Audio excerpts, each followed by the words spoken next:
I'm Hi, Melanie from Serie TV in Germany. So good to see you. Thanks for taking the time.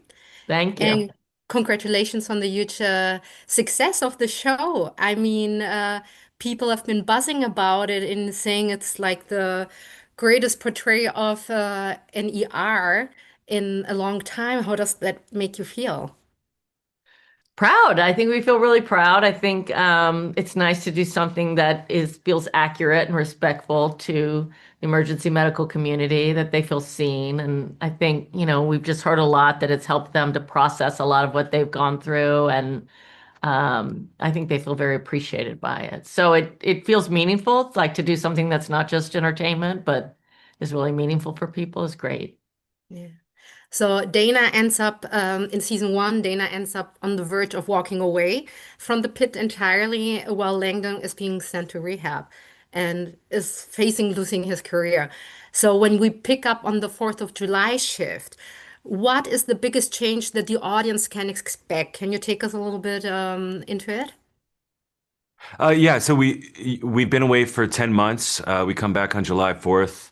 It's Langdon's first day back from rehab. It's Robbie's last day before going on sabbatical. And we walk in the door and we realize that Dana has in fact come back, and thank God she did. And we get to learn over the course of the season just how everybody is different than we saw him last.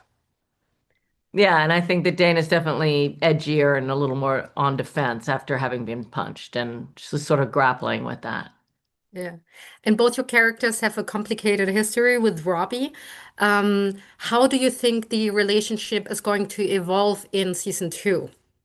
Well, I can't give too much away, but I think Dana is continually concerned about Robbie and his lack of self-care, which is, kind of funny because she doesn't really take that good care of herself either.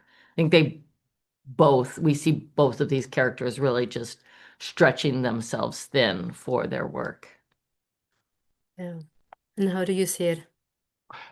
Yeah, no, and I think Robbie has been a mentor to Langdon and a dear friend to Langdon, and probably is one of the closest relationships in his life. And I think at the end of season one, Langdon's I say some pretty desperate things, and I think I greatly injured that relationship. And I think I've spent 10 months away, probably thinking and planning about how I'm going to try to repair and get back in Robbie's good graces and regain my best friend. And I think I walk in the door with a plan, and that kind of goes out the window pretty quickly because Robbie's not ready to forgive quite as quickly as I had hoped he would.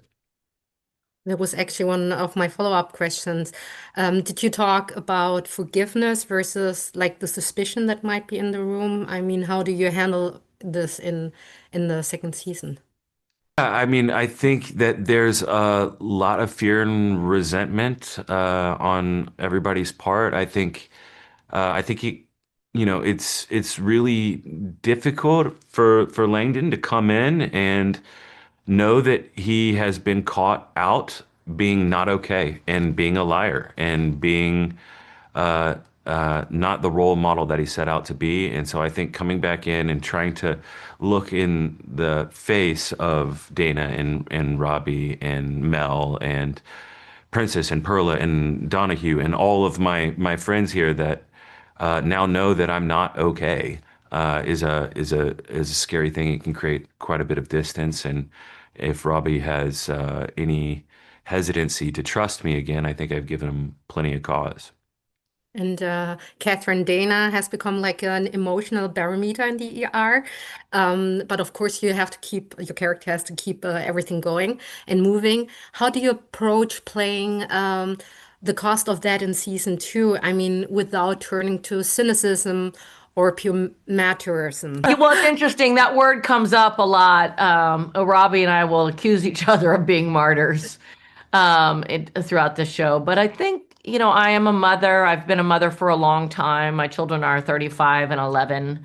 So I think seeing what's going on with people and helping them keep going and really kind of understanding that people screw up and it kind of comes naturally to me to like just sort of put that into the character. But I sort of view Dana as like a basketball coach where they have to see like how people are doing and who can fit in there and what does somebody need to be all right and who needs to come out, who needs to go in order to keep the whole machine going. So I do think it's definitely part of the job, but yeah, I think she's a person underneath her tough exterior that really has a tough I mean, underneath her tough exterior really has a bleeding heart for everybody. So I think that's kind of the conflict of the character, right? Yeah. Thank you so much. Good luck for season 2. Thank you.